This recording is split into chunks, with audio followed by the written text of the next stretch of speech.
حضرت علی رضی اللہ تعالیٰ عنہ نے فرمایا ہے کہ میں جنت کی لالچ یا دوزخ کے خوف سے اللہ کی عبادت نہیں کرتا، بلکہ اس لیے کرتا ہوں کہ وہ ہے ہی عبادت کے لائق۔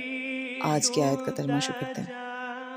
پناہ مانگتی ہوں اللہ کی شیطان مردود سے۔ شروع اللہ کا نام لے کر جو بڑا مہربان نہایت رحم والا ہے۔ جس دن ہم سب لوگوں کو ان کے پیشواؤں کے ساتھ بلائیں گے تو جن کے اعمال کی کتاب ان کے دہانے ہاتھ میں دی جائے گی، وہ اپنی کتاب کو خوش ہو کر پڑھیں گے اور ان پر دھاگے برابر بھی ظلم نہ ہوگا۔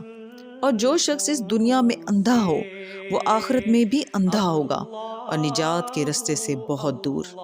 اور اے پیغمبر، جو وحی ہم نے تمہاری طرف بھیجی ہے قریب تھا کہ یہ کافر لوگ تم کو اس سے بچلا دیں تاکہ تم اس کے سوا اور باتیں ہماری نسبت بنا لو، اور اس وقت وہ تم کو دوست بنا لیتے۔ اور اگر ہم تم کو ثابت قدم نہ رہنے دیتے تو تم کسی قدر ان کی طرف مائل ہونے ہی لگے تھے۔ اس وقت ہم تم کو زندگی میں بھی عذاب کا دونا اور مرنے پر بھی دونا مزہ چکھاتے، پھر تم ہمارے مقابلے میں کسی کو اپنا مددگار نہ پاتے۔ صدق اللہ العظیم۔